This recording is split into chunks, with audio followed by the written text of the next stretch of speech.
una luz en el camino del cine.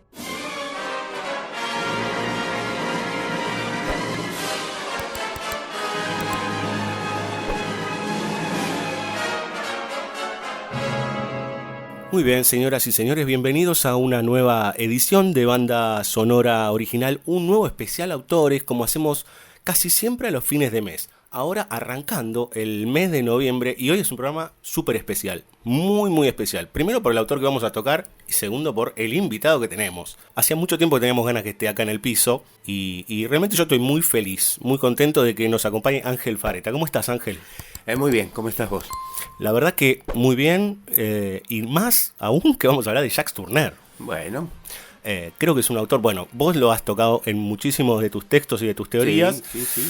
y que a nosotros nos encanta. Entonces, qué mejor oportunidad que nos pongamos a charlar con un teórico como vos de esta figura tan importante que yo creo que el tiempo ha eliminado paulatinamente. Creo Lo han yo. mejorado, como los buenos vinos lo han mejorado. El tema es el siguiente, creo que antes de empezar, como una suerte de prólogo.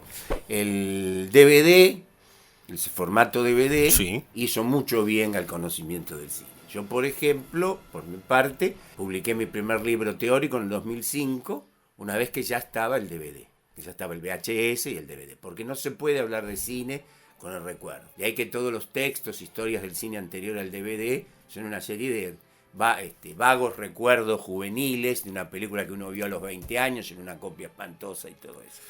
Y una cosa que ha hecho el DVD, en mí, en otros amigos, actores, es que ha modificado el medallero de los directores de cine.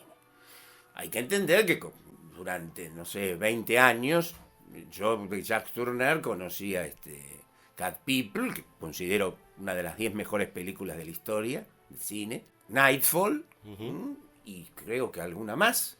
¿No? Ahora que he visto o prácticamente toda la obra de Jacques Tourneur, yo creo que está... ¿Cómo podríamos decir? Para mí la trilogía de los más grandes directores son Hitchcock, Hawks y Minelli. Pero ya ahí, cerca, está Jacques Tourneur, ¿no? Jacques Tourneur creo que es un director... Anda por ahí en el Parnaso. En el Parnaso, seguramente, ¿no? Y es un director que evidentemente, más allá de filmar casi siempre, no siempre, lo que se llama clase B, que podríamos, si te parece, explicar un poquito lo que es la clase B. Por supuesto. Porque se usa para cualquier cosa clase B. Sí, clase B, cualquier cosa que tenga poca plata. Claro, digamos. exactamente, ¿no? Sí, porque tenga un clima raro, ¿no? Claro. Creo que sí, es un director junto con Edgar Ulmer y algún otro, ¿no? Por ejemplo, a mí Sirk siempre estaba en mi... Sirk y Preminger y Mankiewicz siempre estaban en las alturas más grandes, pero ahora que he visto casi toda la obra de Mankiewicz, de Douglas Sirk, había un montón de films de Douglas Sirk del periodo de Columbia, ¿no? Primer periodo antes de entrar a la Universal, que ahora he podido ver y indudablemente o sea, hay directores que han crecido y directores que han decrecido. Pero porque el tiempo se los ha... No, porque lo vimos finalmente. Porque claro, los revisamos finalmente. Claro. Yo, por ejemplo, tengo mucha estima a Samuel Fuller porque lo conocí personalmente cuando él vino acá en el año 81. Estuvimos prácticamente todos los días bebiendo y hablando de cine y fumando puros. Pero, francamente, hoy que he podido revisar en muy buenas copias su obra, me parece que ha sido un director, un autor sobrevalorado. Acá, nosotros lo queremos mucho a Fuller. Me parece bien. Yo creo que tiene una potencia impresionante. Sí, pero sus películas algunas son muy obvias, ¿no es cierto? Algunas están llenas de rellenos, ¿no? Creo que, por ejemplo, o sea, Jacques Tourneur o Edgar Ulmer, hoy son, para mí, ¿no? Son directores muchísimo más importantes que Samuel Fuller. Tiene una obra más compacta Claro. En términos de aquel que no conoce a Jacques Tourneur, Ángel, ¿cómo podemos hacer una introducción sobre este director para después empezar a pasar a algunas películas? Primero es un caso interesante, si podemos utilizar la palabra caso, que parece, ¿no? Porque es un director que yo recuerde, de los pocos, y de los directores clásicos que han trabajado en el sistema de estudio de Hollywood, creo que es el único que es hijo de un director de cine. Y precisamente se va con su hijo, con Jacques, que nació en 1909, más, ¿sí? Por ahí, y va a filmar, porque él va a filmar una versión muda de La Isla Misteriosa de Julio Verne, Maurice. Estamos hablando de Maurice Tourneur. Y Y en los años 30 Maurice regresa a Francia, donde hace una carrera muy vasta, ¿sí? No es un gran director, es un director más bien teatral, ¿no? Que tiene sus valores, además filmó muchísimo, creo que filmó el triple que su hijo, además de vivir más que su hijo, ¿no? Claro. Y Jacques Tourneur se quedó en Hollywood, con viajes a París, y él debutó con una serie de cortos, que yo no he podido ver, y con 2 o 3 películas, creo, de origen en Francia, que tampoco he podido ver, hasta que los 38, 39 se queda firma en Hollywood, con 2 películas primeras, que tampoco he podido ver, que es Nick Carter, Detective, o sea, una de las series... La etapa oculta de Tourneur. Sí, espero que no sea tan oculta por mucho tiempo. Y es un director, creo, más conocido, que debería ser conocido, cuando empieza a trabajar en 1941 en la serie de films, son 9, de terror fantástico, producidos por Val Lewton. La famosa enealogía. La enealogía de 9, exactamente. Que son 9 films extraordinarios. Uno mejor que el otro, ¿no? Claro, lo que pasa que hay una diferencia. Los 3 filmados, dirigidos por Jacques Tourneur, esto es El Hombre Leopardo, Cat People, El Hombre Leopardo y Yo Caminé con un Zombie, son los 3 mejores de esa enealogía, aunque todos son buenos. ¿Por qué? Porque Jacques Tourneur después tuvo una carrera coherente con eso. En cambio, los otros directores, Mark Robson y Robert Wise, que tienen sus buenas películas, totalmente, no siguieron eso que nosotros llamamos, y que hay que aclarar bien, porque, ¿no?, autor de films. Porque desde hace unos años, tal vez por la influencia de cierto periodismo francés, cualquier boludo es un autor. No, ponen un film de y se supone que es un autor. Claro, lo único totalmente. Que es autor de los títulos de crédito. Claro, totalmente. Y autor es alguien que a lo largo de una obra y con diferentes géneros, diferentes diégesis, tiene un mundo expresivo, propio, simbólico, que mantiene a lo largo de su obra. Y sobre todo preocupaciones o una mirada que es recurrente, que se va repitiendo a través de sus películas, lógicamente, ¿no? Sí. Que más allá del género, porque de hecho si uno revisa Tourneur, ha pasado por, creo que, la mayoría de los géneros. Y pasó por el policía. A ver, yo creo que el cine tiene un solo género. ¿El melodrama? El melodrama. Bien. El melodrama. Porque el cine es, de nuestra teoría, yo uso el plural para los que no me conocen, yo uso el plural, nosotros, porque yo detesto el yo liberal, eso se lo dejo a Bill Gates o gente así. ¿No? Digo nosotros porque yo estoy pensando, con la ayuda de Platón en adelante. Claro. Combatamos el individualismo. Totalmente. ¿No? Obviamente soy yo, ¿no?, Sí. que firma y todo eso, pero trabajo con ideas que en el occidente vienen de 2500 años y no más. Llevamos 2500 años escritos. Lo que se llama tradición, Claro. ¿no?, que no quiere decir momificación. No hay nada tan vivo y proteico y alimentario, ¿no?, o alimenticio como la tradición.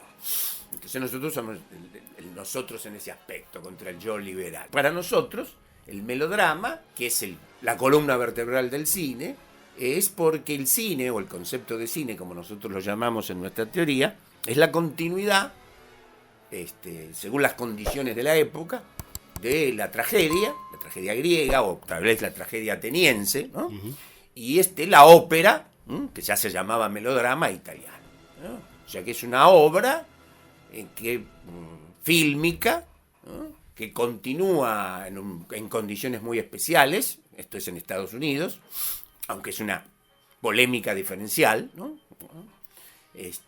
Hollywood es una formación, una alianza entre judíos y católicos, como es obvio, hay que revisar los títulos de crédito nada más. Claro. Como Jacques Tourneur, que era católico. Aclaro esto, cuando yo digo director católico, no sé, bueno, Hitchcock sí lo sé, y para algunos otros, yo no sé si va a misa. No tengo idea, eso se lo arreglará con su confesor. Tiene que ver con la concepción de Con la cosa. concepción. Es como Buñuel. Buñuel, qué sé yo, hará los chistes que fuera, pero Buñuel no podía pensar, ¿no?, fuera de, bien o mal, ¿no?, dentro del catolicismo. Sí, bueno, Ford. Bueno, eso sí, pero lo conocemos Claro. el certificado de bautismo. Sí, claro. Otros no sé. Claro. ¿No? Pero bueno. Y bueno, en una alianza, los estudios, una alianza entre judíos y católicos contra el sistema liberal, o WASP, liberal, protestante, anglosajón. Que se venía sosteniendo desde la Guerra de Secesión, digamos. Que se venía sosteniendo en la Guerra de Secesión. No por nada el cine, el creador del cine, Griffith, proviene del sur, o sea, la tradición Dixie. De ahí nuestro apotegma de que el cine norteamericano, o sea, el cine de Hollywood, no es yankee, es Dixie. Claro. Como por otro lado debemos recordar que también son Dixie, el jazz, el rock and roll. Bueno, el famoso Dixieland. Sí, digamos. exacto. La Coca-Cola, nos guste o no, que de Atlanta, o Claro. Havana, como dicen ellos, ¿no? Elvis Presley, Truman Capote, Carson McCullers, y podría seguir infinitamente. Eso.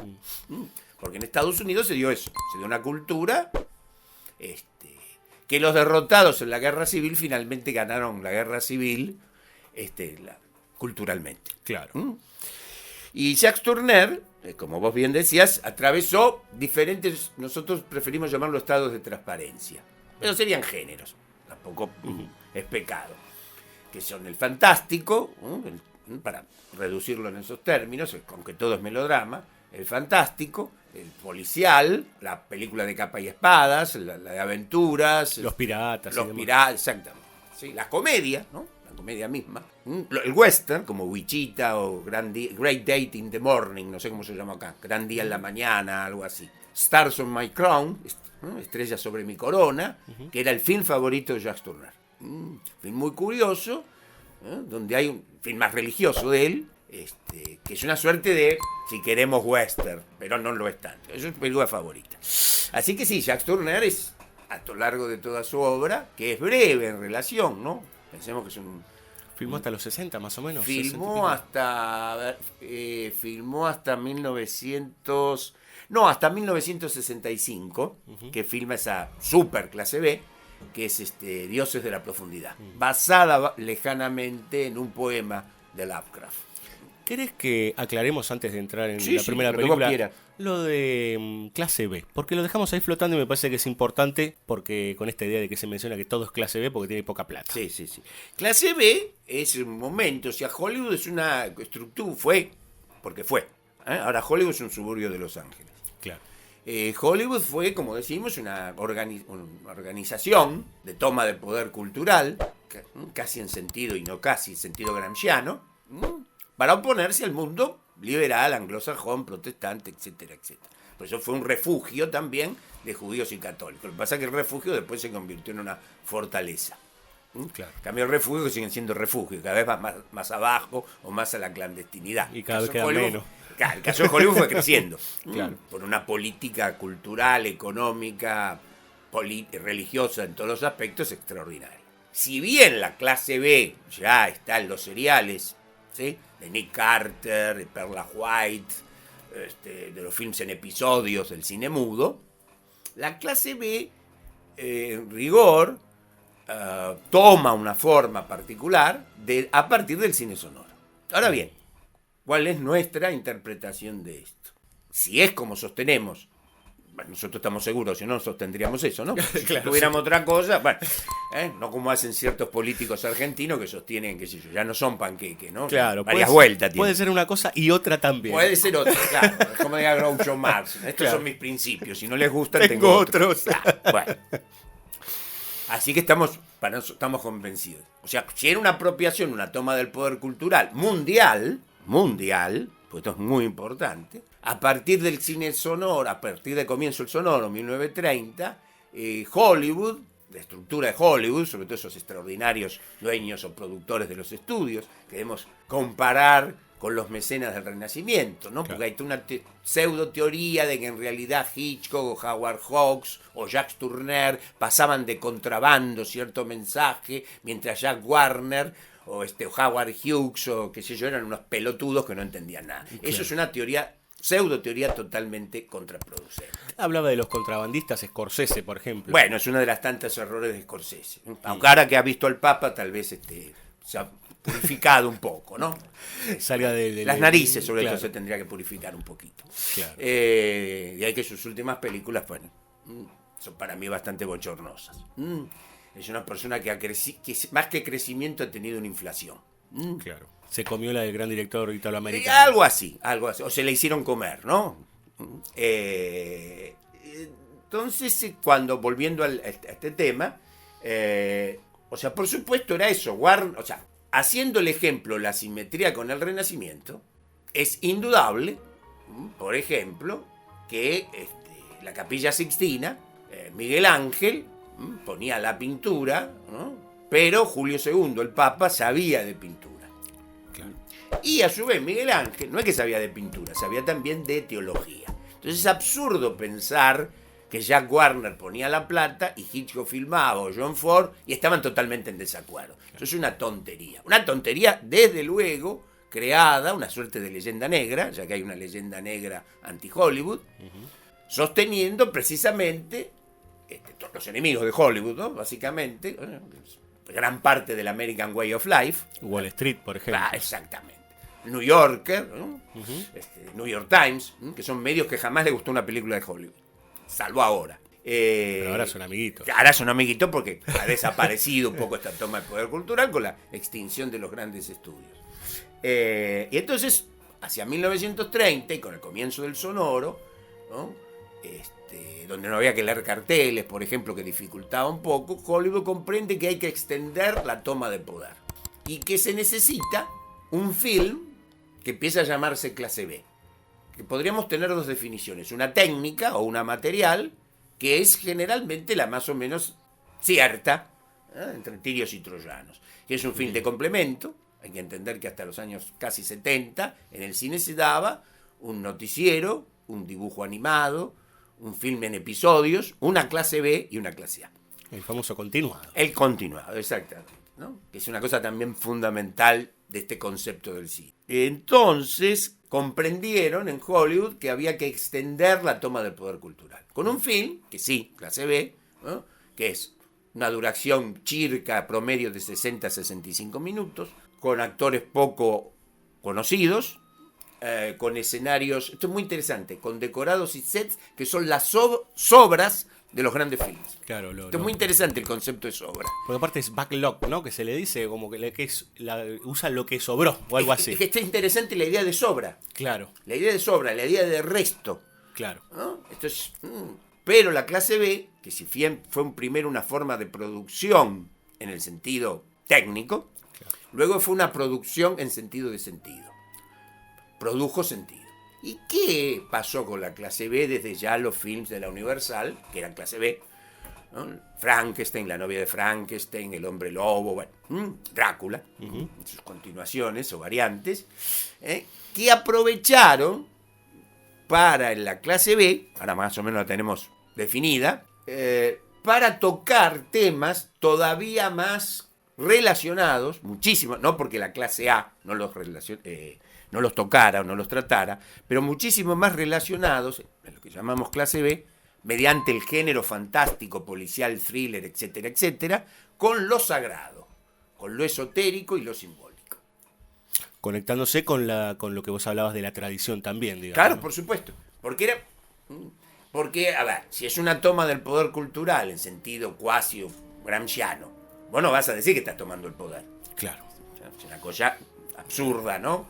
Bueno, una cosa absurda que sin embargo tiene sus seguidores. O sea, obviamente no iban a decir, miren, che, iban en delegación a Washington y decirle, miren, en realidad lo nuestro es una interna, polémica, un camuflaje.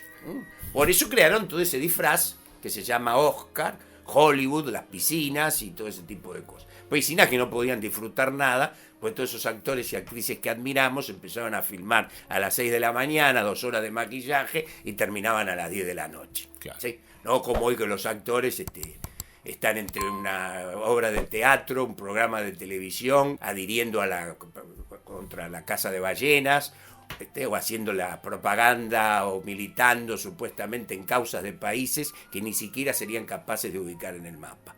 Ahí no, ahí el actor, como el director, como Jacques Tourneur, como Mitchum, pensando en Autos de Paz, el guionista, pertenecía a una misma estructura. Hoy el director, los pocos que quedan, espero que aparezcan más, es alguien que tiene que luchar con un fotógrafo que quiere hacer su fotografía, un músico que quiere hacer su música, los actores que quieren camelear, ¿no?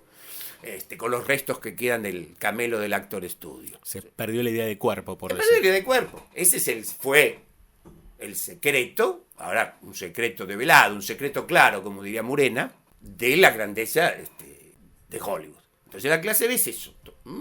hasta su autoconciencia, que para nosotros es la obra de John Carpenter. Claro. Que es clase B, pero una clase B autoconsciente. Claro. Y donde evidentemente, bueno, no sé si evidentemente, esperemos que evidentemente, porque si no se entiende eso, francamente, el supuesto espectador de cine tiene que dedicarse a otra cosa. Donde evidentemente los films de Carpenter, ¿sí?, a diferencia de los de Jacques Tourneur, por ejemplo, si pensamos en Cat People o Yo caminé con el zombie, en referencia o en relación dialéctica con respecto al Príncipe de las Tinieblas, o El pueblo de los malditos, o La nombrando boca del miedo, ¿cuál es la diferencia más obvia, salvo que alguno tenga un problema visual? Cosa claro, que comentamos. claro. ¿No? Que lo sagrado, lo esotérico, está más puesto en evidencia. Claro. ¿No?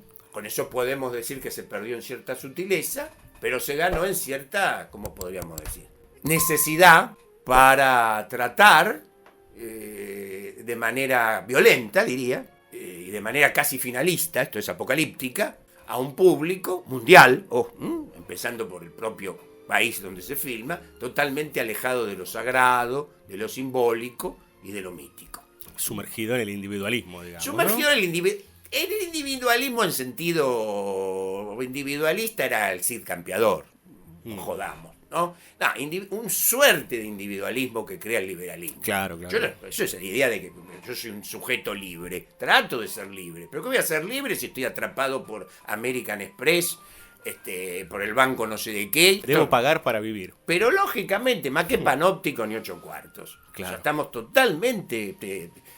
nos investigan cuánto hemos gastado, una cosa de locos. Claro. ¿Qué voy a ser libre? Hoy que se habla del Big Data y todas esas Pero cosas. lógicamente, y el pueblo o los habitantes menos libres de la Tierra son los de Estados Unidos. Claro. Están controlados los mismos presidentes. Bueno, se liquidan entre sí los presidentes. En fin, obviamente, ¿no? Ese individualismo que es falso. El individualismo es una suerte de supuesta horizontalización para que todos consumamos lo mismo. Esa homogenización hacia abajo, podríamos decir. Sí, ¿no? sí, totalmente, un igualitarismo hacia abajo. Claro. O sea, esta idea de, bueno, sí somos todos iguales, pero somos todos iguales para que nos puedan regular. Algunos somos más iguales que otros, como decía Claro. George Orwell. Sí. Somos todos iguales, pero algunos somos más iguales que otros.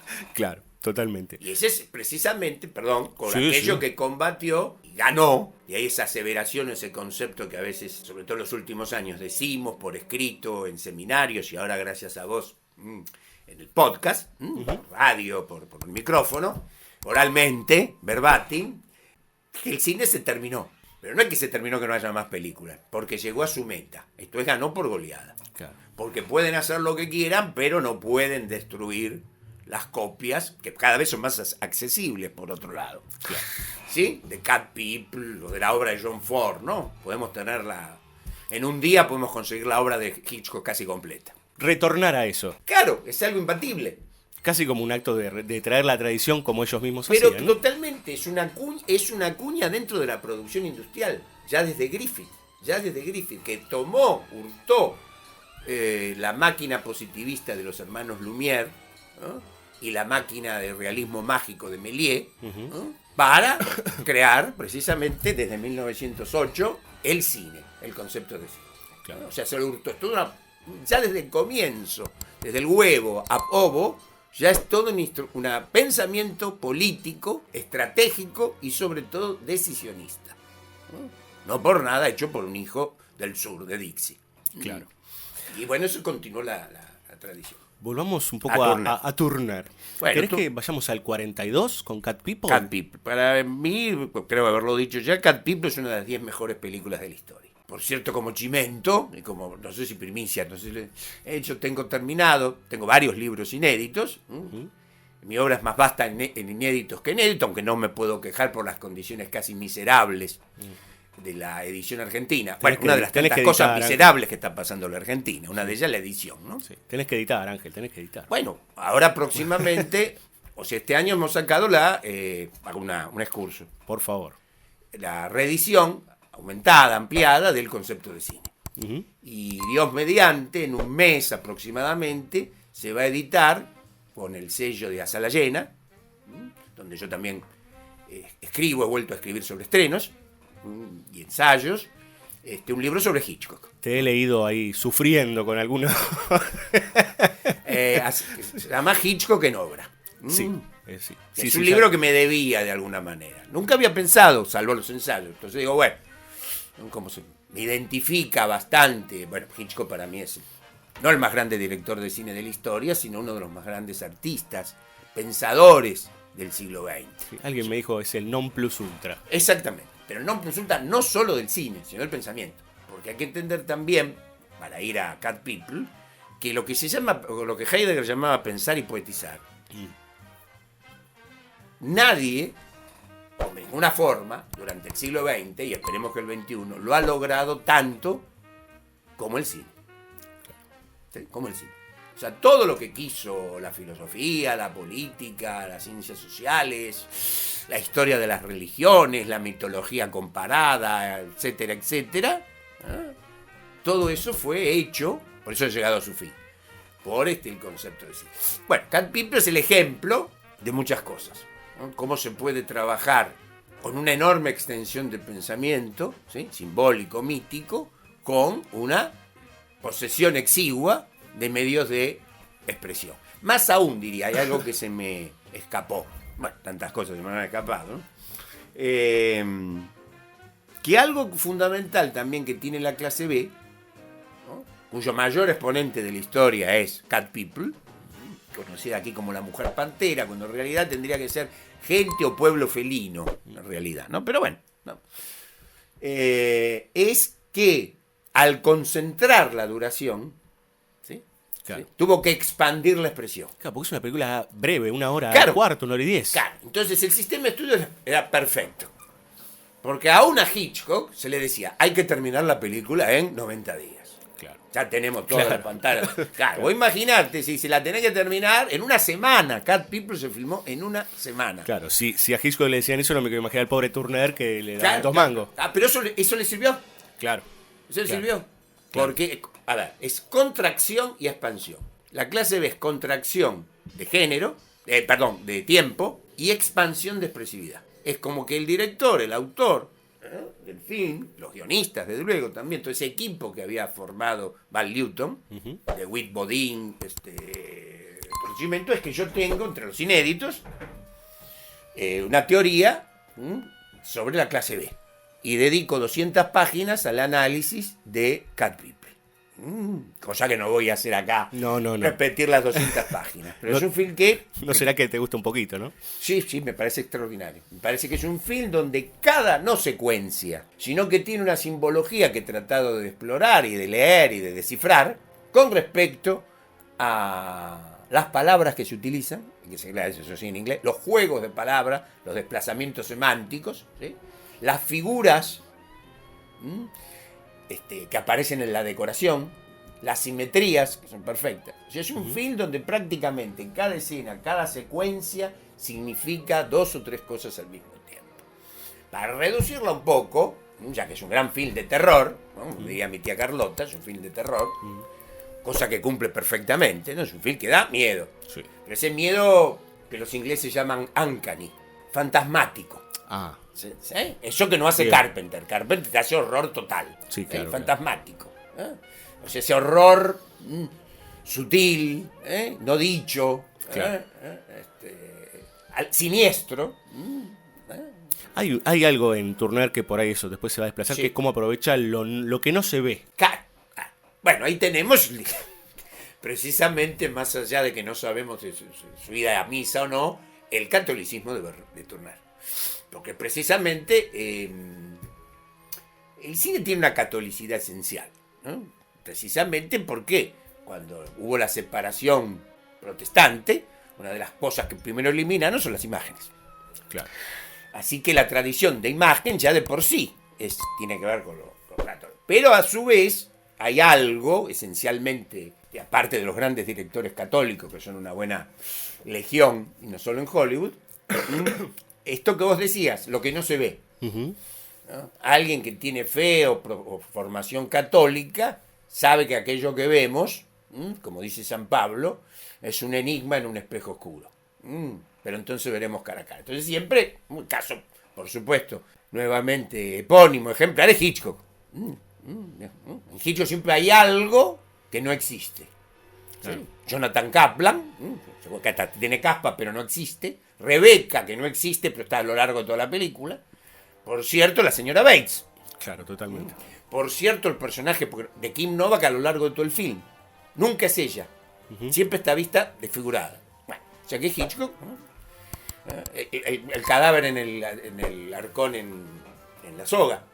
Así que Jacques Tourneur pertenece a eso. Lo que vemos, esa tradición platónica cristiana, platónica católica, que lo que vemos no es la realidad. ¿Sí? Es parte de una realidad. Sí, que hay algo que nos excede, digamos. Que nos excede. Y el cine sería el encargado de dar pistas con respecto a eso otro, esotérico, simbólico, que no se ve pero está. Claro, Esto sería eso, ¿no? claro. Por eso el carácter de sombra, de fantasma, algo fundamental que es el mitologema del doble, Claro. que es un eje central de la imaginación fantástica. El doble en doble sentido, o en doble como duplicidad, doble vida, como tiene Irena. Claro. Irena es la protagonista que empieza la película y la vemos dibujando una pantera. Exactamente, dibujando una pantera atravesada por una espada. Claro. Y que rasga en dos. Ahí ya empieza el dos. Ujú. Un consejo para nuestros espectadores, si que lo quieren seguir, en realidad para todos los grandes films, pero para este que es ejemplar, es contar lo que nosotros llamamos principio de simetría. Contar cuántas veces aparece el 2, lo doble, ¿no? Las figuras que se repiten. Yo la primera lección que tuve de estética es que lo primero que hay que hacer es contar. Por ejemplo, tanto en una novela y sobre todo en el cine. ¿Sí? Cuántas veces aparece un personaje, cuántas veces se dice una palabra, cuántas veces se encuadra una determinada puerta, lugar. ¿Sí? ¿Cuántos hombres hay con barba y sin barba? ¿Cuántos aparecen con sombrero y con no? Para empezar a encontrar indicios, El podríamos decir. indicio y crear la simetría. Pero además Irena, que es doble, digamos, porque está poseída, digamos, ¿no? O tiene un carácter atávico, ¿no? Que finalmente sí. No estamos escupiendo el asado a muchos posibles espectadores, pero finalmente sí. Pero estoy seguro, que la segunda historia, o una de las segundas historias simbólicas fundamentales que tiene el film, de los varios que tiene, es la imposibilidad para el norteamericano medio, como dice precisamente con quien se casa, Ken Smith, que él dice plain americano, que él es un simple americano. La imposibilidad para cierto pensamiento liberal, puritano, de comprender lo sagrado. Hay un dato, esta película es del 42, Ángel. Sí. En términos de... Nosotros acá siempre hablamos de que la Segunda Guerra Mundial es una bisagra, Claro, digamos, claro. sobre todo para el mundo, pero para los Estados Unidos puntualmente. ¿Hay algo ahí que se está construyendo con ese American Way of Life que viene a posteriori y de crítica? Pero totalmente, claro. Desde luego, en realidad te cuento algo, la película se filmó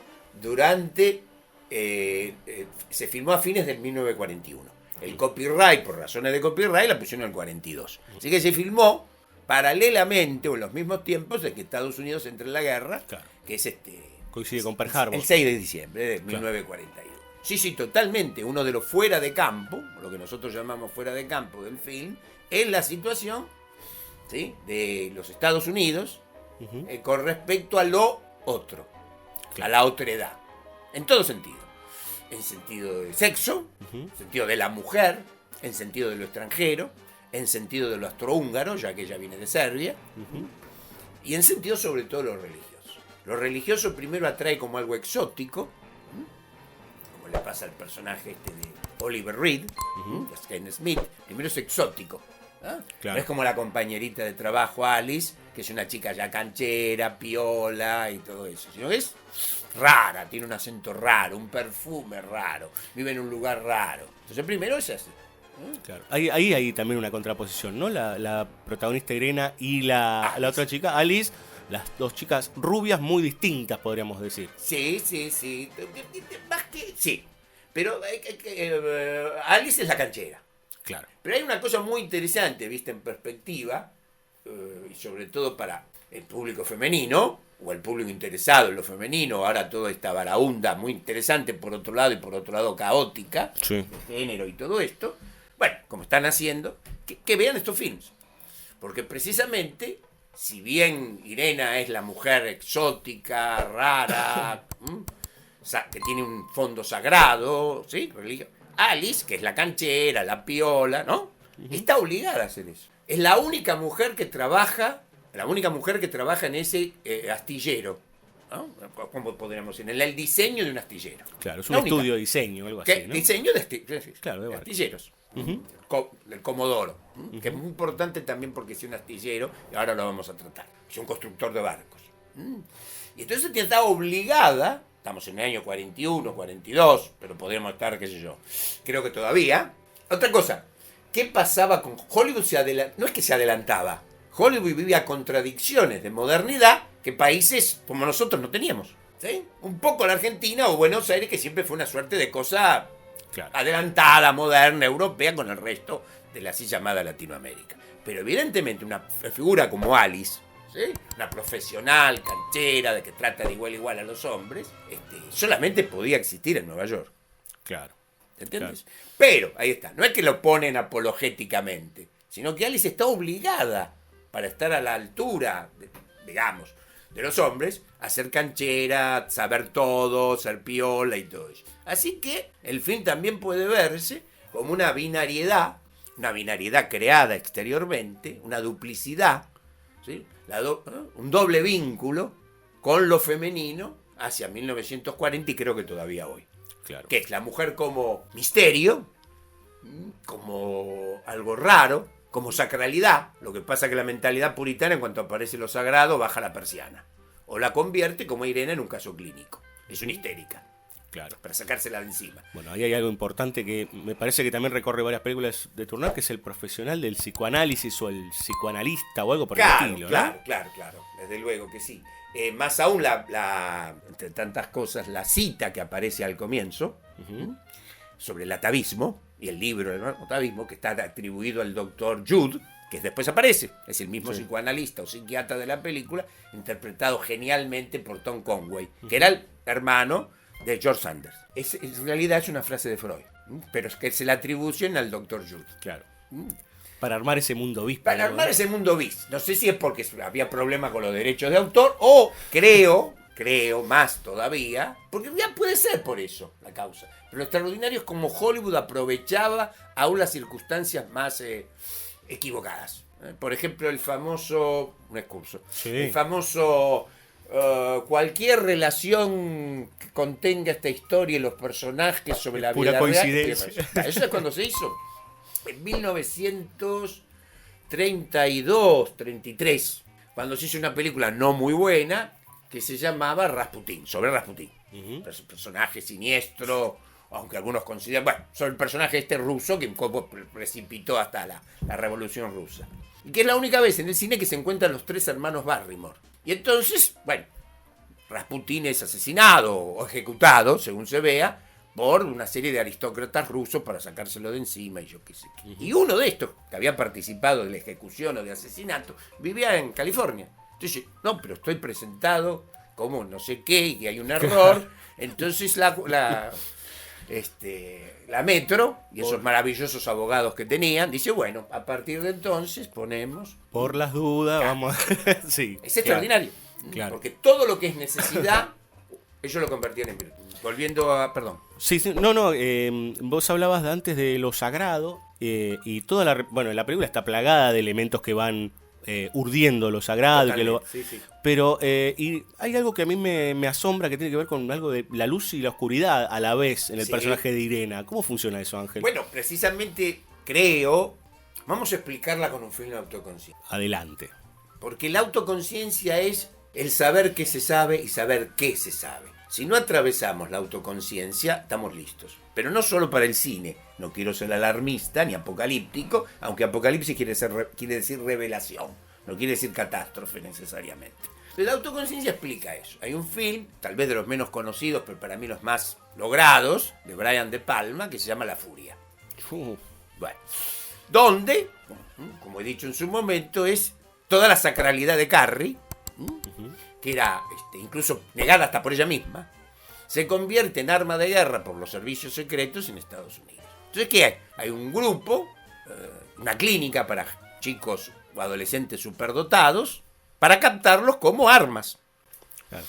Entonces el personaje de Charles Durning, actor extraordinario, con cara de desgraciado, perfecto en el physique du rol, que sabe que estos chicos tienen algo más, pero que lo están usando exclusivamente como armas, armas terroristas.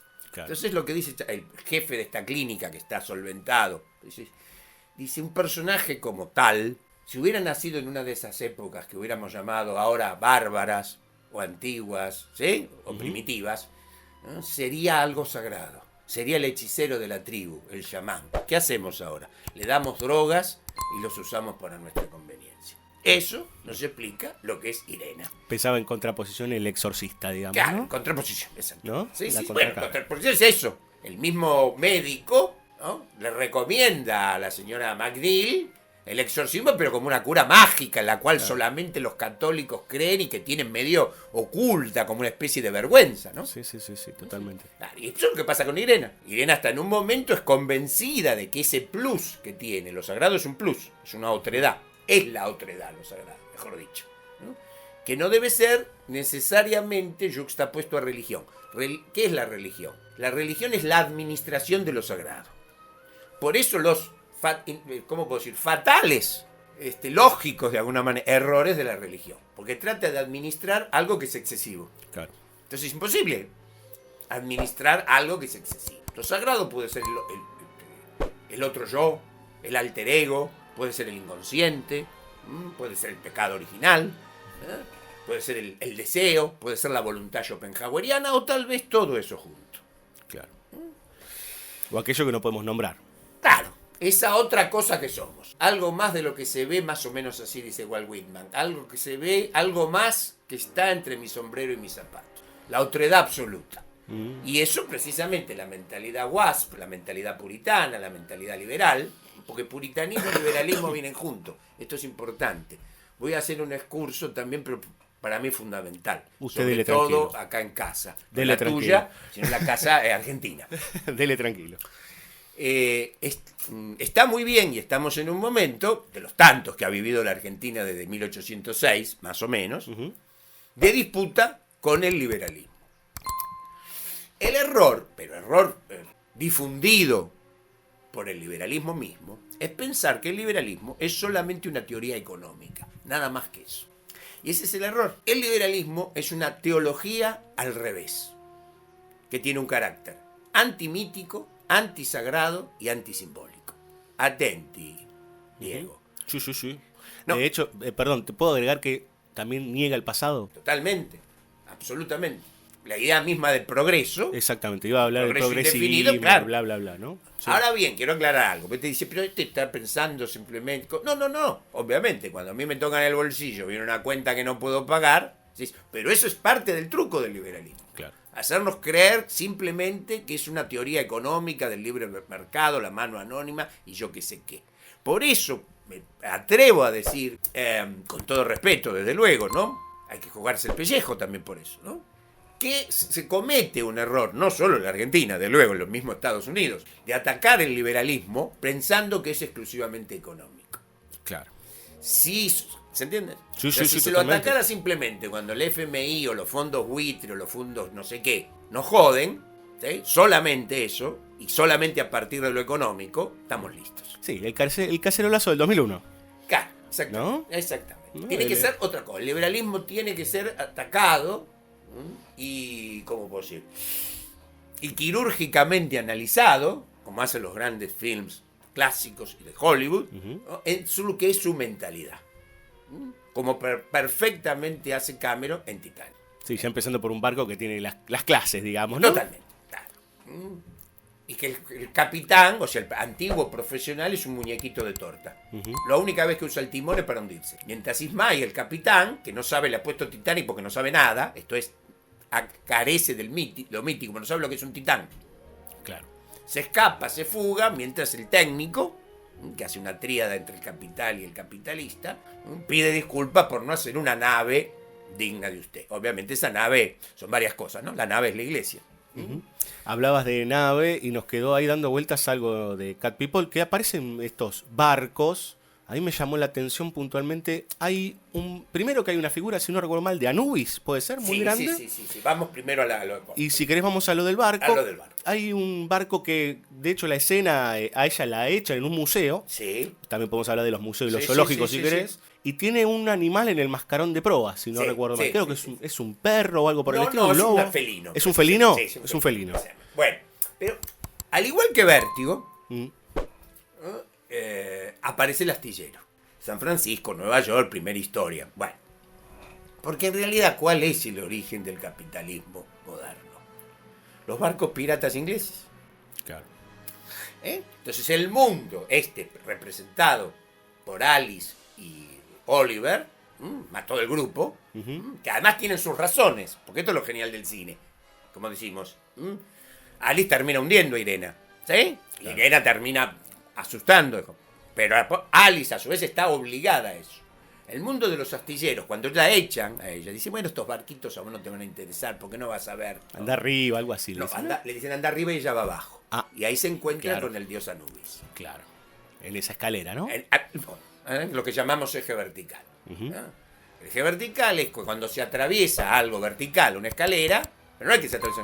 Hay algo que modifica el estatus de conocimiento del fin. ¿Tá? Ujú. Sin declarar una alegoría ni nada de eso. ¿No? Cosa que pasa también, ya que estamos, con la mejor película de todos los tiempos, que es Vértigo. El villano, Gavin Elster, que puede ser el demonio, aunque él ni lo sepa. Mal, el mal. El mal. ¿No? Pero el mal también es, ¿qué? El dueño de un astillero. Claro. Capitalista. Ese es eso. Y esas son películas políticas. Si alguien que nos está escuchando piensa que una película política es hacer una película sobre piquetes y Villa Miseria, está equivocado. No le prohíbo que las haga. Vamos, que haga lo que quiera. Pero políticamente está equivocado. Al contrario, favorece el otro. Lo importante es desarmar la estructura de la mentalidad liberal, ¿sí? Como Gavin Elster o la pareja no sagrada de Cat People. O sea, vos alguna vez, cuando te entrevistábamos, recuerdo, decías esta de el enemigo nos ve primero y demás. Tendríamos que ver primero nosotros al enemigo en tal caso. Claro, lógicamente. ¿Qué es política? ¿Qué es libertad?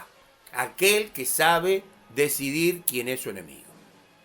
Claro. Si nosotros decimos, no, yo no tengo enemigos, en realidad, amor y paz, un porrito y no sé qué cosa, y que culto a los animales y no sé qué, no, yo no tengo enemigos. El enemigo ya nos ha elegido. Claro. Ya estamos servidos en bandeja. Esa es la fatalidad de la política en el sentido moderno contemporáneo, a partir de lo que se llama liberalismo. Claro. ¿No? Es la decisión.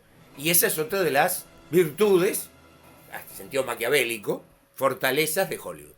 Supo, también que lo tenía ahí, ¿no? Supo perfectamente, ya desde Griffith y desde luego cuando se organizaron los grandes estudios, de elegir y de tener presente el enemigo. El enemigo era básicamente el mundo anglosajón, protestante, puritano.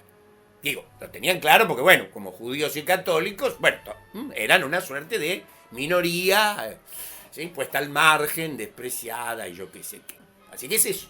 Volviendo a eso es eso. Hay que elegir, saber, el enemigo ya está, es histórico. ¿Sí? Y otra cosa no es confundir el enemigo personal.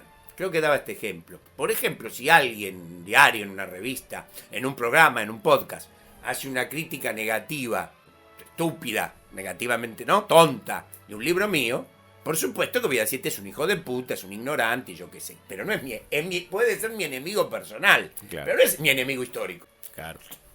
Claro. Y eso es importante. No hay que confundir el enemigo ocasional. Puede ser un diario inclusive, ojo. Está el servicio. Sí, pero es mi enemigo ocasional. Hay que elegir es el enemigo que estamos destinados a tener.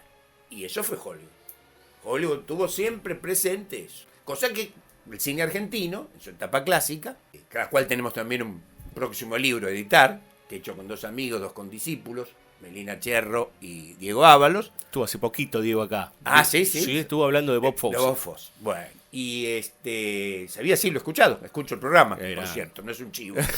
Grande, Ángel. Ni un intercambio de gentilezas. El cine argentino, que tuvo en cuanto a estudios, sistema de estrellas, bastante cerca de Hollywood, y hay que entender que el cine argentino hacia 1940, 45 era el segundo o tercer cinematografía del mundo. Pero ¿cuál fue su, tal vez entrecomillado, problema? Que no tuvo un enemigo tan claro. Podríamos decir, bueno, la clase ganadera, la oligarquía, etcétera, etcétera. Sí, pero no fueron con respecto a la inmigración básicamente italiana, ¿sí? Porque la autoridad argentina era italiana, y judía también, ya que no tanto ahora, pero fue una de las 3, 4 comunidades. No tuvimos una negación tan grande. ¿No es cierto? Al contrario, ¿no? Al contrario, al contrario, porque nosotros le metimos el tango y la melodrama Claro. y yo qué sé qué, ¿no? Claro. Cierta política, ¿no? Sí, total. Pero Man se llamaba Mansione, ¿no? En fin, en el tango ni hablar. Pero no tuvimos, hay que entenderlo, ¿no? Como mérito incluso, ¿por qué no decirlo? ¿No? De la generación del 80. Salvo algún pelotudo, siempre hay, ¿no? Evidentemente, Sí, ¿no? bueno, Siempre, evidentemente. Pero no hubo un enfrentamiento. En Estados Unidos el catolicismo. Todavía hoy, diría, ojo. Y el único presidente católico lo asesinaron, recordemos un pequeño detalle. Más allá que fuera bueno o mal presidente, que fue un presidente espantoso. Pero bueno, el católico, el judío en Estados Unidos, o sea, al menos en esos años, en los años de consolidación de Hollywood, estaba bien visto como un bicho raro, de forma racista. Claro. Y la Argentina, por más que algunos insistan, tal vez como por cierta comprensible demagogia, porque a veces la demagogia es comprensible, aquí no hubo racismo. Hubo, sí, algún grado, porque siempre algún pelotudo lo hay. Pero con respecto a lo europeo, Claro, en relación a lo eso italiano y los judíos no hubo. Siempre Claro. fue un boludo, insisto, pero no hubo una política. Si no, nos podríamos haber insertado tan claramente y de manera tan temprana. Como también la mujer, de nuevo el tema, hay que recordar que la mujer en la Argentina, ya a comienzos del siglo XX, se recibía de médica o abogada. Entendamos. Sí, esas famosas discusiones con Lola More y los pantalones. Claro, ¿te acordás? pero lógico, obviamente no era un paraíso, pero en realidad hay que recordar algo. Cuando pero se sí, piensa pero- políticamente, no hay paraíso. El paraíso Claro. lo perdimos. Ujú. Al menos los católicos creemos eso. Pero no hay vuelta al paraíso. No hay utopía. Pero también la posición de la mujer fue en la Argentina muy tempranamente, ¿no? Cecilia Pearson, Alicia Morojusta, eran médicas ya en los años 20, abogadas. Bueno, Pero- yo que tengo mis años, tengo 65 años, recuerdo, infancia, los años 50, todo eso, que la mujer en Buenos Aires, voy a corregirme, porque a lo mejor no sé si era la misma situación, tenía una posición muy distinta. O sea, Evita no nació de un repollo. Claro. No fue un aerolito Claro. que cayó desde los toldos y cayó en retiro. Claro, de repente sale una mujer con un trajecito sastre de algún lado. Claro, exactamente, con rodete. Con rodete, claro. ¿Y qué fue antes? Actriz. Actriz. Ujú. bsoradio.com.ar. Busca nuestras secciones, BSO Escribe y BSO Escucha.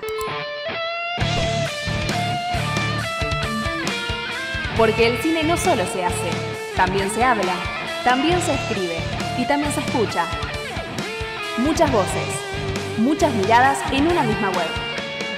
Todos los jueves online, o si no, encontrás todos nuestros capítulos en www.bsoradio.com.ar o directo en iVoox. BSO, una oferta que jamás podrás rechazar.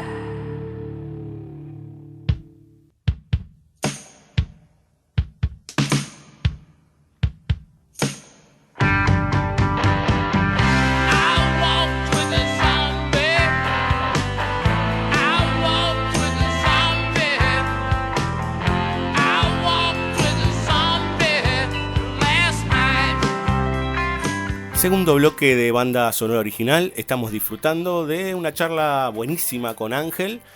Y ahora vamos a entrar en una película que creo que es del año siguiente, ¿no, Ángel? 1943.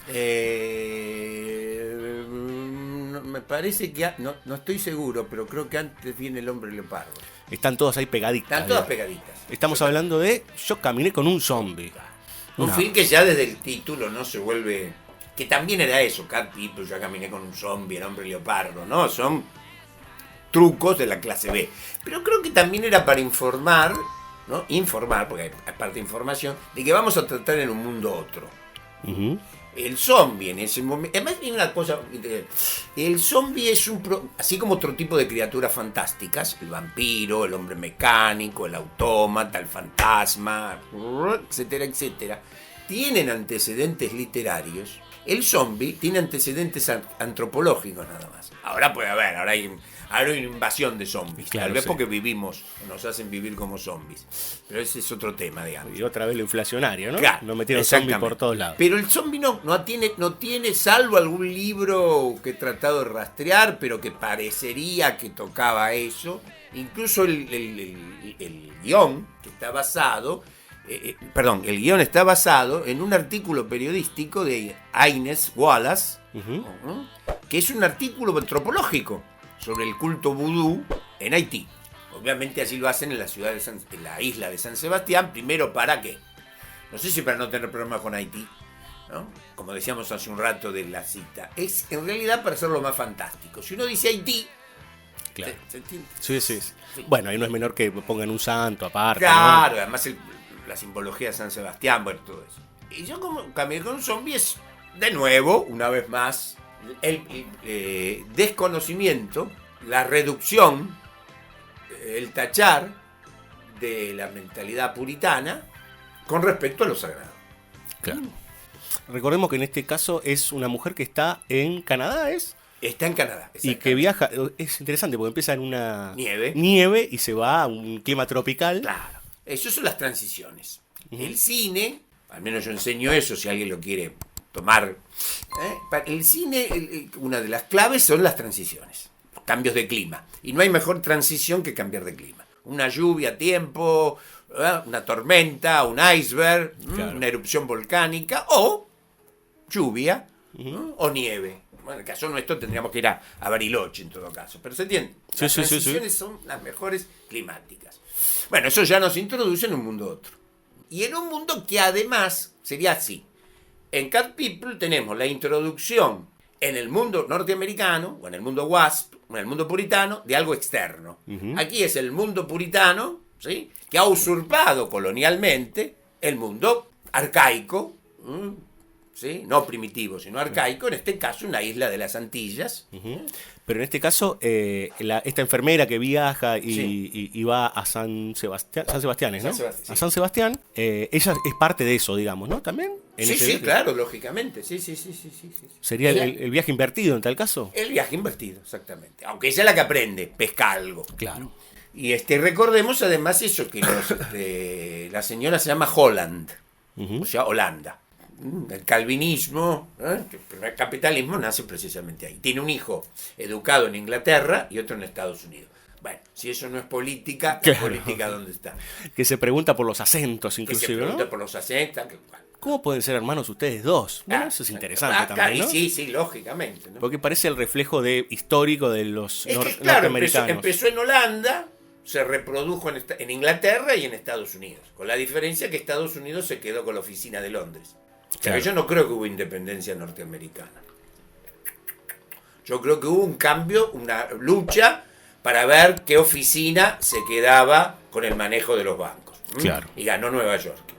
Ajá. Cosa que podemos ver todavía hoy. Bueno, así que simplemente si un espectador comprende, Holland tampoco es, qué sé yo, no sé, una palabra complicadísima, No, aparte y además Holland, que dice ¿no? que un hijo en Estados Unidos, ahí entiende. Está puesto, claro. ¿No? Que es el origen genealógico del capitalismo, ¿no? Ya ha venido a menos, al menos allí, y su choque con lo sagrado, con lo arcaico, con lo simbólico, y que incluso la propia señora Holland, ¿sí?, que se ha casado antes con un pastor protestante, bueno, parece que cierra. Recordemos algo. Todo esto que estoy diciendo y que escribo y todo eso, con las simetrías y todo eso, recuerden esto. Si no está apoyado, por ejemplo, si la señora se llamara Holland solamente, chao, ¿no? ¿Sí?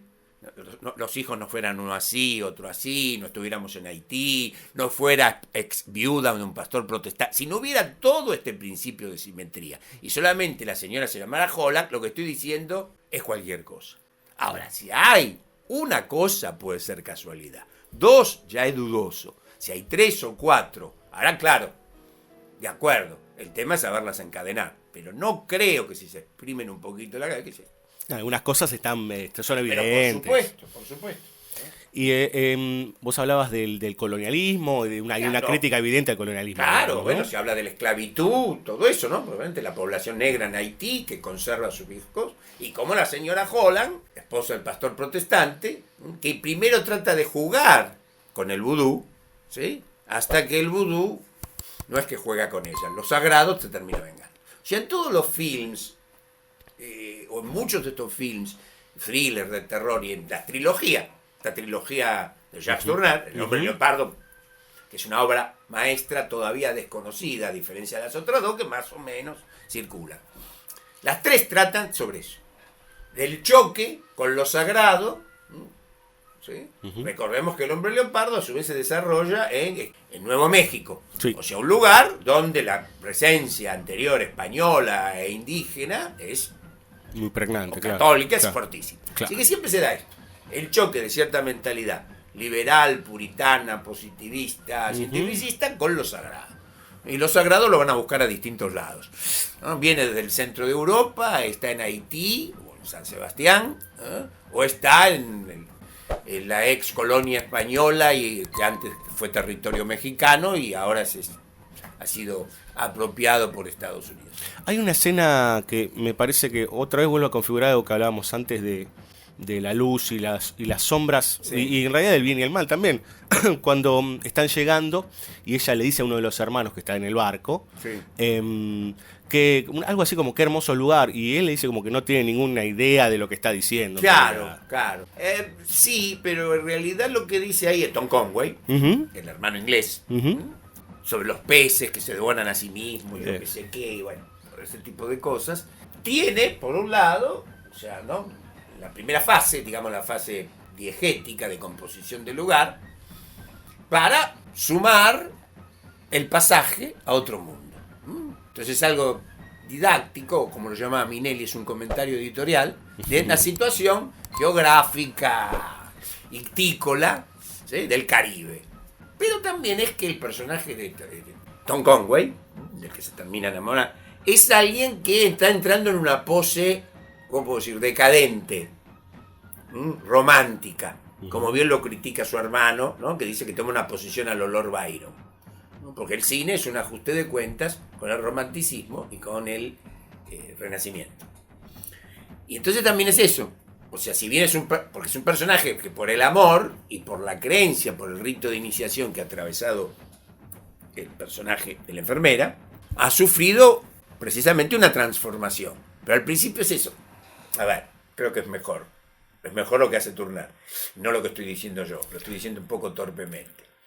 En los films, en este tipo de films, sobre todo cuando son de Tourneur, hay como un lugar intermedio, bisagra, entre el mundo cotidiano, ¿sí? Perdón, este mundo cotidiano, como también pasa con los films de Hitchcock, ¿no? Sobre todo subrayadamente Los pájaros, que es muy cotidiano, y se pasa al otro mundo, ¿no? Lo que nosotros llamamos el alter mundus. Está el alter ego, así que está perfectamente el alter mundus. Pero hay como un pasaje intermedio entre el mundo descreído, totalmente materialista, positivista, en fin, ¿no? Nulo, y el mundo sacro. Hay algo que en este caso precisamente el personaje de Tom Conway, uno de los hermanos, ¿no? Holland, hermanastros, perdón, ¿no? Que es el personaje, puede ser hombre o mujer, o grupo, que ha entrado en una suerte de nihilismo romántico. Y es muy hábil, es muy inteligente, es muy lúcido, porque esto lo podemos comprobar, cambiando lo que haya que cambiar, también el día de hoy. Por ejemplo, tenemos por un lado una negación con tachadura de todo lo que es sagrado, simbólico, trágico, el mundo otro, sagrado, ¿no? Que todavía existe, pese a que lo quieren tallar. Pero hay como una tercera posición, en este caso una tercera posición equivocada, que es ¿cómo podemos decir? La pose tardíamente romántica. Esto me hago el raro. Claro. Lo que llamamos la diferencia tecnificada. Entonces Sí, es sí. como que...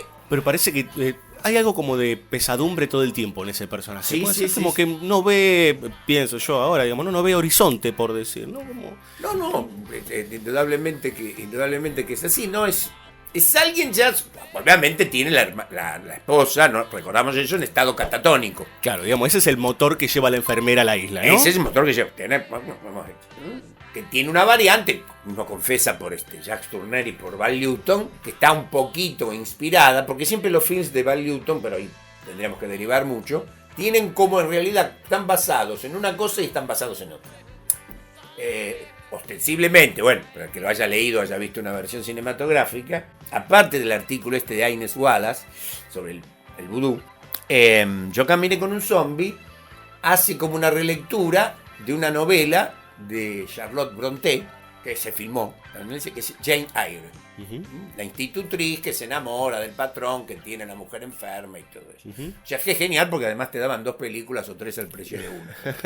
Así que pero es una relectura crítica también, ¿no? Claro. Porque el personaje de la enfermera ya no es el personaje de Jane Eyre, que también es una lectura, ¿no? El cine clásico y los grandes autores le han dado una importancia fundamental al papel de la mujer.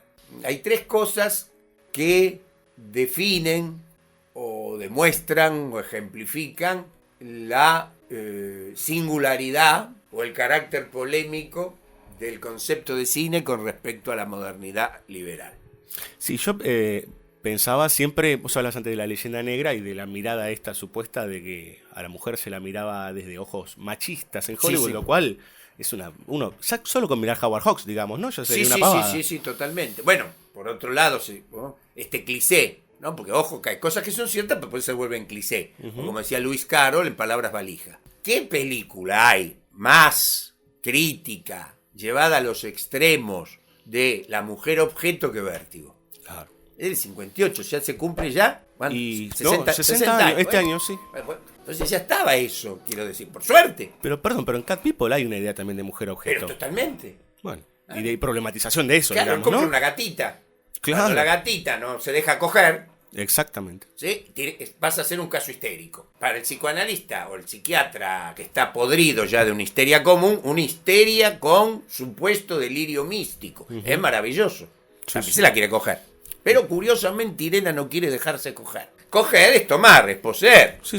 Bueno, ahí vamos de nuevo a lo político. Si es un territorio extranjero, europeo, estamos en la Segunda Guerra, ¿qué es esa posesión o esa invasión? ¿Sí? En la que Estados Unidos practica prácticamente al otro día de su, digamos, independencia, entre comillas, de Inglaterra, que es invadir o seguir invadiendo territorios ajenos donde precisamente existe lo sagrado y destruirlos. Esto es violarlos. Sí, profundizado completamente después de la Segunda Guerra Mundial, digamos, ¿no? Exactamente. Sí, habían empezado bastante antes, ¿no? sí, claro. Recordemos los mexicanos que le sacaron la mitad del Sí, territorio. pobrecito, sí. Bueno. Sí, total. Así que es eso. Así que ven, eso es el genio. ¿Por qué? Porque la metáfora o el sostén o el andarivel político nunca se da de bruces con el andarivel fantástico, ni con el sagrado religioso. Claro. Es el control perfecto. Claro. Eso, perdóname, sería Sí, lo que sí. hace un autor, ¿no? Un autor mayor, un genio. La definición que nosotros damos de genio es aquel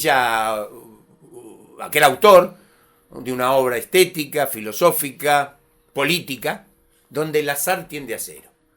¿No? Dicho en otras palabras, ¿qué es una película genial? ¿O qué es una obra genial? Donde no podemos sacar un solo fotograma. Con Cat People y Yo caminé, no podemos sacar nada. Vértigo ni hablar, ni podemos prescindir ni cuando... No, cuando termina la película, cuando vuelve a aparecer Claro. el sello de la Universal. Ya Claro, se un pedacito del logo, claro. Exactamente. Claro. Y eso es lo que tiene este Cat People, ¿no? Vos, Que no abandona. Claro. Está lo político, lo fantástico, ¿no? Pero nunca se inclina, como hace Carpenter hoy en día. Claro, las patas están ajustadísimas, digamos. Tan perfecto. Entonces se sostiene en eso. ¿Por qué? Porque el secreto, que ya no es secreto, es autoconsciente del Hollywood clásico, que lo ha puesto de manifiesto la autoconciencia, estamos haciendo género. Claro. Por eso los directores, ahora podemos también entrar en eso, ¿no? Algunos con mayor o menor fastidio, eran tan reacios y hasta a veces sarcásticos con los reportajes. ¿No? El de John Ford y Bogdanovich es un chiste. Y es casi insoportable. Es casi insoportable. Es el no sé. Claro, exactamente. ¿No? ¿Por qué? Porque precisamente no iban a delatar. Y como dijo Fritz Lang en un reportaje, que por cierto está en YouTube, que le hace al final de su vida William Friedkin, que ya había dirigido. Es hermoso ese extraordinario. Yo, Landis, no me gustan los reportajes, pero no por usted, no lo tome como algo personal. Dice, pues si un director explica qué quiere decir su película, ¿para qué la hizo? Y ahí está también el desafío a nosotros, ustedes la tienen que entender. Claro, y porque es para nosotros la película. Exactamente. Porque, de hecho, hoy pasa que el director te explica la película antes que la veas. Claro, no hay directores que hacen una conferencia de prensa. Claro, sí. Cierto cine supuestamente artístico o más profundo, palabra, ¿no? Que solamente existe para la espeleología, lo profundo. ¿No? Para mí las únicas películas profundas son las de Jacques Cousteau, ¿no? Claro, Submarino, al fondo del mar. Estamos en el fondo. Bueno, es una tontería, un cliché, un flatus vocis, decir profundo. Está en esa donde el director hace una conferencia de prensa diciendo lo extraordinario, genial, hermético o raro, sobre todo, que ha hecho. Las citas o las reelaboraciones, por ejemplo, de los grandes directores como Jacques Tourneur, o la simbología de todo tipo, iniciático, de ritos de pasaje, descenso a los infiernos, de estos directores. No es que decían, miren, che, lo que acabo de hacer. Claro, bueno, pero también tiene que ver con la sutileza. Pero lógicamente, pues si no, no nos dejaban ningún trabajo a nosotros.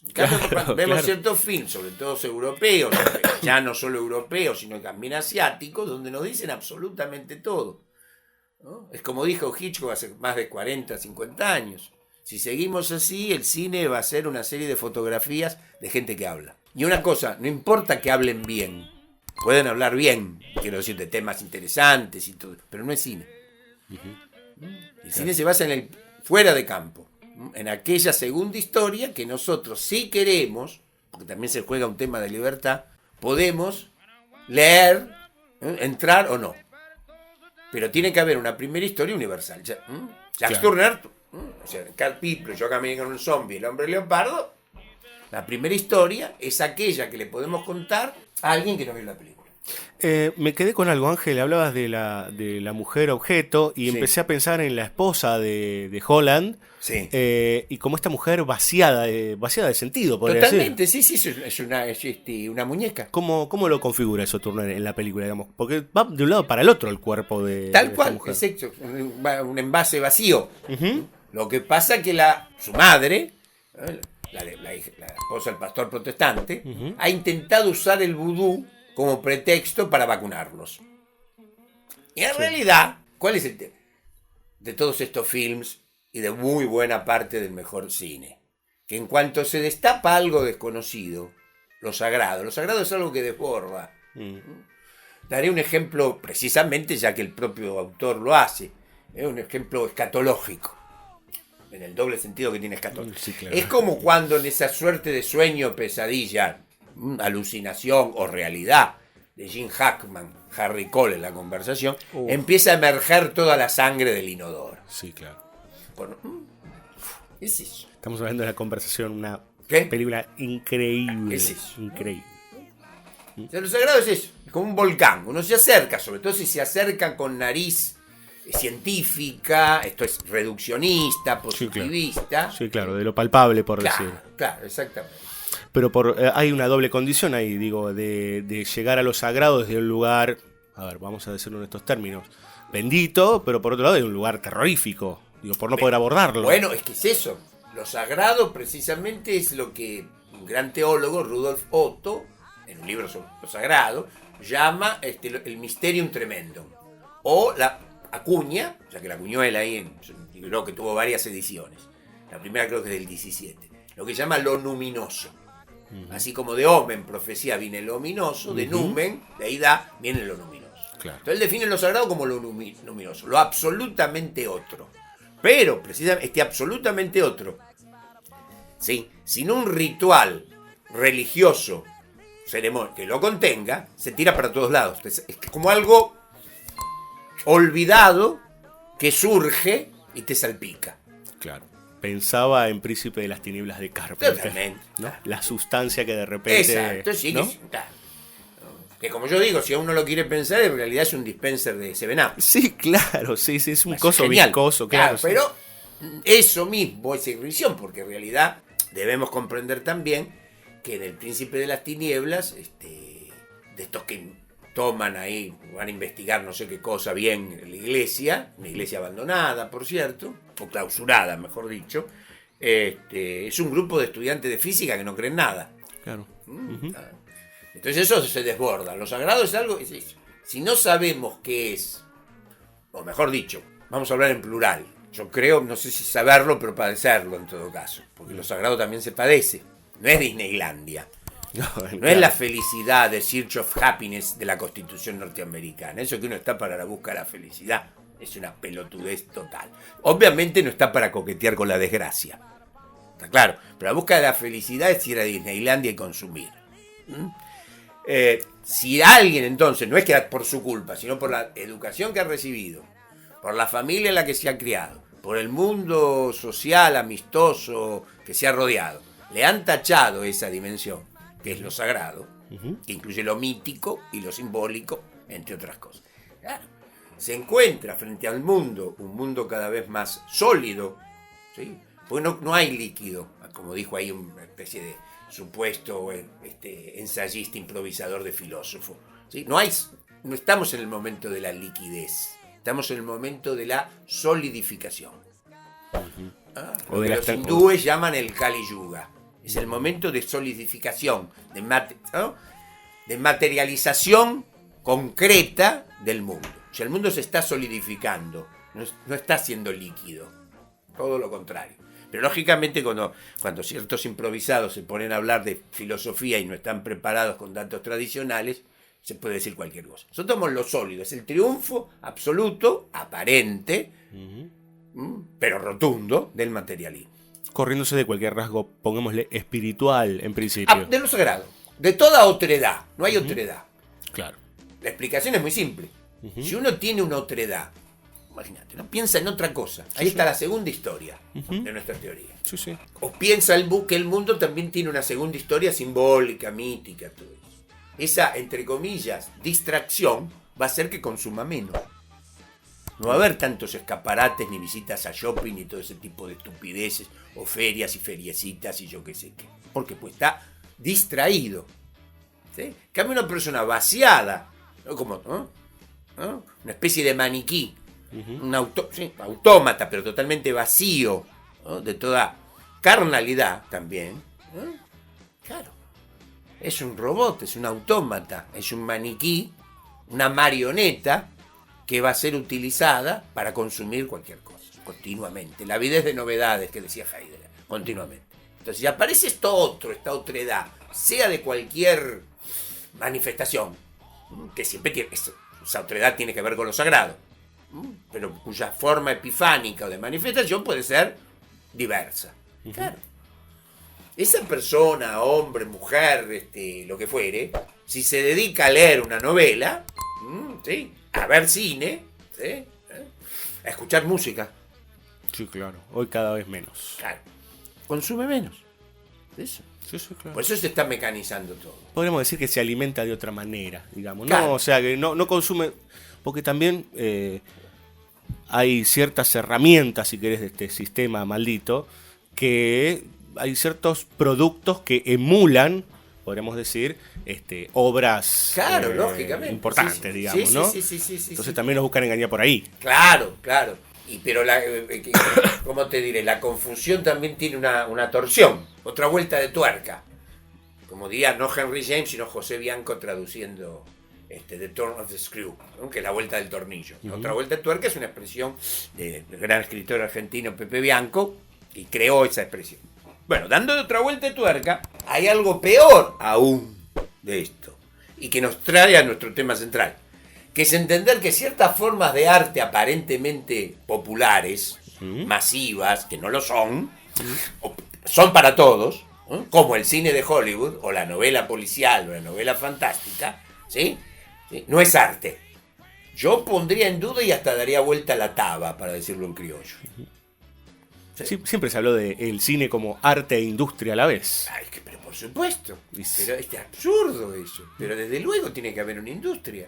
Nuestro cine clásico también. Claro, tiene que haber una industria y un arte, un trabajo estético, técnico, en no perfecta, sino lo más cercano a una perfecta armonía y trabajar de consumo. Si no, es imposible. Claro. Te traigo de vuelta al amigo Turner, Sí. Ángel. Contame un poco cómo hay algo que me parece muy interesante, cómo se configura la relación entre esos dos hermanos, digamos, Sí. ¿no? Esas dos miradas muy distintas con respecto a lo que sucede con lo que serían los locales, digamos, ¿no? Con los que ejercen el vudú. Sí. ¿Cómo se relacionan de alguna manera con ese otro que está de ese otro lado y que por momentos parece que va a haber un miedo, digamos, ¿no? Creo que... Sobre todo porque uno es norteamericano y el otro es inglés, Sí, ¿no? sí. Pero creo que en realidad, a ver, el mundo negro, Ujú. que practica el vudú, que cree en el vudú, una forma de manifestación de lo sagrado, es compacto. Claro. El otro empieza a dividirse. Con eso que hemos hablado del supuesto individualismo que tiene. El mundo sagrado tiende a la homogeneización. En cambio, el mundo profano tiende a la heterogeneización. Volvemos otra vez a la misma de lo del Claro, individuo. claro. Incluso hay teorías físicas o epistemológicas, como la de Stefan Lupasco, un autor rumano que vivió casi toda su vida en París, del clan rumano, ¿no? Mircea Eliade, Ionesco, Cioran, ¿no? Que incluso habla de heterogeneización y homogeneización dentro de la epistemología, dentro de la física. ¿No? Dentro de una física social, como se llamó en algún momento la sociología, dentro de una física social, es eso. Hay grupos, o mejor dicho, un grupo cerrado endogámicamente mediante el cultivo, la profesión de un ritual, que es la repetición intencionada de algo, tiende a un grado mayor de homogeneización, de lo homogéneo. En cambio, el mundo profano tiende a ser cada vez más heterogéneo, a dividirse más entre sí, si queremos usar palabras cosas. Uno tiende más a agruparse. Claro. Sí, más, un concepto más de sociedad, podríamos decir, de grupo, comunidad. Grupo, de tren, de clan, Uh-huh. para decirlo etológicamente, de territorialidad. Ahí los que están afuera son los blancos. Claro. Pero no todos los blancos, sino ciertos blancos que han practicado la esclavitud y todo ese tipo de cosas, patatín, patatán. Y esa manipulación que hace la madre Holland con respecto al vudú, porque les hace creer algo a los negros, Es que digamos, es eso, ¿no? es el inodoro de sangre de la conversación. Ella piensa que puede manejar eso, porque en su construcción ideológica piensa que es superstición todo eso, que no vale nada, Claro. ¿no? que es superstición de atrasados, ¿no? Porque siempre estos colonialistas, en su rama puritana y protestante, siempre pensaron, ¿no?, que los grupos extraeuropeos eran absolutamente, todas sus manifestaciones sacras, todas sus epifanías y hierofanías eran supersticiones. Claro. Después trabajaron incluso con supersticiones contemporáneas. ¿Qué quiero decir? No solo se ocuparon de las extraeuropeas, ¿sí?, negras, africanas, asiáticas, japonesas, sino que después entraron en casa y intentan convencer que el cristianismo, sobre todo en su forma católica, es eso. Es una suerte de superstición más. ¿Ah? Como ya han convencido, pues ya vienen convenciendo del siglo XIX, desde que aparece el colonialismo imperial. ¿Sí? Uh-huh. Que todas las cosas de japoneses, de budistas, todas son cosas superadas. Ni hablar, ¿sí? Las religiones africanas. Ahora vienen, como diría Hall, como diría Carpenter, ahora vienen contra nosotros. Claro. Claro. Y eso es también, volviendo al liberalismo, aquello que no se entiende. No había que esperar a Francisco, que lo dice claramente. El papado, con sus errores, porque no todos son santos, ¿no? Y algunos incluso que lo declaren, podemos dudar que lo hayan sido. Pero ese es otro tema. Siempre estuvo en contra del capitalismo liberal. ¿Sí? No del capitalismo, porque hay que confundir también capitalismo liberal. Uh-huh. Tener propiedad privada, trabajar con capital, no quiere decir que hago lo que quiero y una mano invisible, que es algo de, ahí está, fantástico, ¿no? La mano invisible del mercado. Ya parece un thriller. Claro. Fantasma. Lo soluciona todo. Que de alguna manera, vos hablamos del fantasma o de eso inasible que no se puede... Claro. Imita de alguna manera... La mano anónima del mercado. Esa mano anónima pareciera ser como que quiere tomar el lugar de lo sagrado, por decirlo. Totalmente, Desplazarlo. pero absolutamente, y ese es el error. Aunque no crea, yo me estoy dirigiendo, no solamente acá a la persona, como es mi caso, o el de muchos, Algunos un poco lo tienen undercurrent, ¿no? Hoy hay católicos culposos, ¿no? Que van a misa los domingos casi clandestinamente, como si fueran a una reunión, no sé, de espías. Claro. Claro, ¿no? Porque no es ir a misa media hora los domingos, pensar religiosamente y católicamente. No, bueno, hay que claro. llevar eso a toda la existencia, sabiendo que no somos santos, como decía León Blois, ¿no? Que es la única desgracia, ¿no? Pero tratar de aplicarlo, porque el catolicismo tiene una estética, una política y una economía, que repito, no nació con Francisco. Ahí está, en nuestros términos de cine. Francisco es la autoconciencia de la mentalidad católica. ¿Sí? Claro, puso en palabras algo que ya estaba. Claro, y para ver un signo de los tiempos, para hablar precisamente en ese lenguaje esotérico, bueno, viste, ayer, antes de ayer, finalmente se dio, aunque ahora sus últimas películas no me han gustado, la charla, el intercambio ¿sí? entre Scorsese y el Papa Francisco. Llegamos finalmente. Otro director que es católico también. Absolutamente.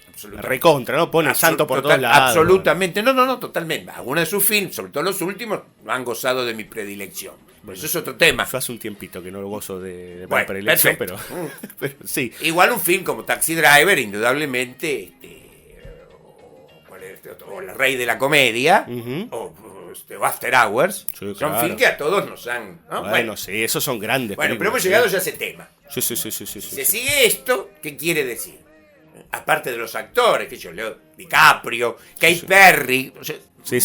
es como que no, a ver, es como que nos estamos avivando y estamos también poniendo de nuestro lado, aunque algunos estaban adormecidos por un tiempo, toda la carne en el asador. Entonces a ver si nos avivamos y en nuestra polémica sobre la libertad de mercado, el FMI, los fondos buitres, los fondos cóndores, qué sé yo.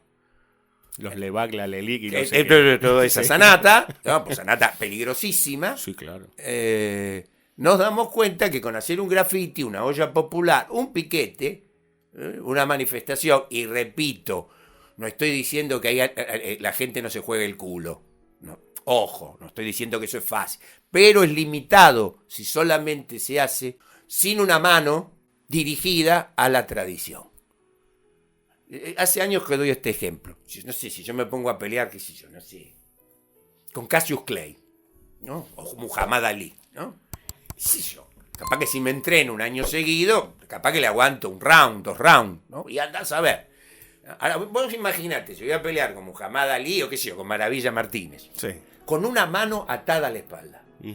Y no duro ni 3 segundos. ¿Qué es esa mano atada a la espalda? La tradición. Y lo sagrado. Es lo que más teme el sistema, si puedo usar una vetusta palabra sesentista. Eso es lo que más teme. No solo que le metan la mano en el bolsillo, sino que le metan la mano en el bolsillo guiados por un fin, o un perfume si queremos, un aura, ahí está, mejor todavía, un aura de sacralidad.